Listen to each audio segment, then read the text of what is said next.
Welcome to new TV Telugu. ఇప్పుడు AP top 10 చూద్దాం. బంగారుపాలెం మండలం వెల్లుతురుచేను గ్రామంలో ఆగస్టు 14న శారద వేలు కుమారుడు ఆత్మహత్య చేసుకున్న ఘటనలో మరణానికి సుందరం కుటుంబమే కారణమని భావించి శారద వేలు మరికొందరు గడ్డపారలు కట్టెలతో దాడి చేసి గడ్డి వాముకు నిప్పు పెట్టారు.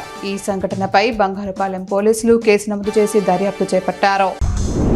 నరసింహపేటలోని పెద్దపేట వీధిలో కురిసిన వర్షానికి రోడ్లు జలమయమయ్యాయి. ఇటీవల నిర్మించిన సిమెంట్ రోడ్డు పనులు అసంపూర్తిగా ఉండటంతో నీరు నిలిచిపోయి స్థానికులు రాకపోకలకు తీవ్ర ఇబ్బందులు ఎదుర్కొంటున్నారు. మిగిలిన రోడ్డు పనులను పూర్తి చేయాలని ప్రజలు కోరుతున్నారు. డోర్నాల మండలం తిమ్మాపురంలోని రామలింగేశ్వర స్వామి ఆలయంలో గుర్తు తెలియని వ్యక్తులు బీభత్సం సృష్టించారు. అమ్మవారి విగ్రహానికి కట్టిన చీరను తొలగించి ఆభరణాలను ఆలయ ప్రాంగణంలో విసిరేశారు. గంటలను ధ్వంసం చేసి విద్యుత్ వైర్లను కట్ చేశారు. సమీపంలో ఏదో పూజలు చేసిన ఆనవాళ్లు కనిపించడంతో గ్రామస్తులు ఆందోళన వ్యక్తం చేస్తున్నారు. ఈ ఘటనపై విచారణ జరుగుతోంది. నర్సాపురం పంటి రేవు వద్ద దెబ్బతిన్న రైలింగ్ పర్యాటకులకు వాకింగ్ చేసే వారికి భయాందోళనకు గురి చేస్తుంది. ఈ నేపథ్యంలో అదుపు తప్పి గోదావరిలో పడిపోయే ప్రమాదం ఉందని స్థానికులు ఆందోళన వ్యక్తం చేస్తున్నారు. చాట్ బండ్ల వద్ద రద్దీ ఎక్కువగా ఉండే ఈ ప్రాంతంలో దెబ్బతిన్న రైలింగ్ కు బదులుగా తాళి కట్టారు. ప్రజల భద్రత దృష్ట్యా అధికారులు వెంటనే స్పందించి రైలింగ్ ను మరమ్మతు చేయాలని కోరుతున్నారు. ఈ సంఘటన ప్రజల భద్రతపై ప్రశ్నలు లేవనెత్తుతోంది. నెల్లూరు కలెక్టరేట్లో ప్రజా సమస్యల పరిష్కార వేదిక వద్ద వ్యవసాయ శాఖ రైతు సాధికార సంఘం ఆధ్వర్యంలో ప్రకృతి వ్యవసాయ పద్ధతులలో పండించిన ఆర్గానిక్ కూరగాయల అమ్మకాలు జరుగుతున్నాయి. ప్రజలు ఈ కూరగాయలను ఆసక్తిగా కొనుగోలు చేస్తున్నారు. వ్యవసాయ శాఖ అధికారులు ఈ అమ్మకాలను పర్యవేక్షిస్తున్నారు. నందిగామ మండలం మునకచల్ల గ్రామంలోని ఓ దుకాణంలో తెల్లవారుజామున చోరీ జరిగింది. గుర్తు తెలియని వ్యక్తులు షాపుల నుంచి 1.50 లక్షల రూపాయల నగదును దొంగలించినట్లు యజమాని వెంకట్రావు తెలిపారు.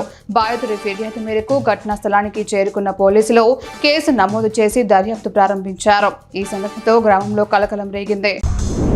కడప కలెక్టరేట్ వద్ద ఆర్ఎస్ఎఫ్ రాష్ట్ర అధ్యక్షుడు ఓబులేసు ఆధ్వర్యంలో విద్యార్థులు ఆందోళనకు దిగారు.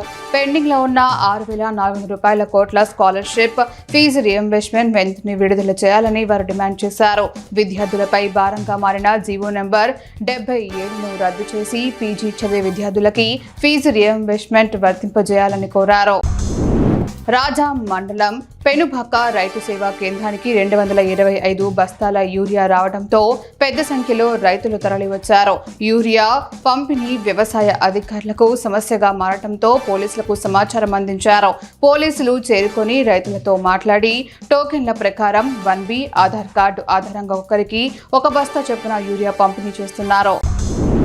రాజాం బాబానగర్ రోడ్డులో విద్యుత్ తీగలపై ఒక ప్లాస్టిక్ కుర్చీ కనిపించడంతో స్థానికులు ఆశ్చర్యానికి గురయ్యారు. ఈ కుర్చీ అక్కడికి ఎలా వచ్చిందో ఎవరికి అంతు చిక్కటం లేదు. సమీపంలోని దుకాణాల మేడపై రాత్రిపూట కొందరు మద్యం సేవిస్తున్నారని, వారే ఈ పని చేసి ఉంటారని స్థానికులు అనుమానం వ్యక్తం చేస్తున్నారు.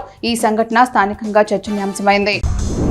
కొత్తవలస మండలం కంటకాపల్లి రెవెన్యూ పరిధిలోని కృష్ణాసాగరం చెరువుకు మధ్యాహ్నం నుంచి కురుస్తున్న భారీ వర్షాల కారణంగా గండి పడింది. దీంతో చెరువులోని నీరు పంట పొలాల్లోకి చేరింది.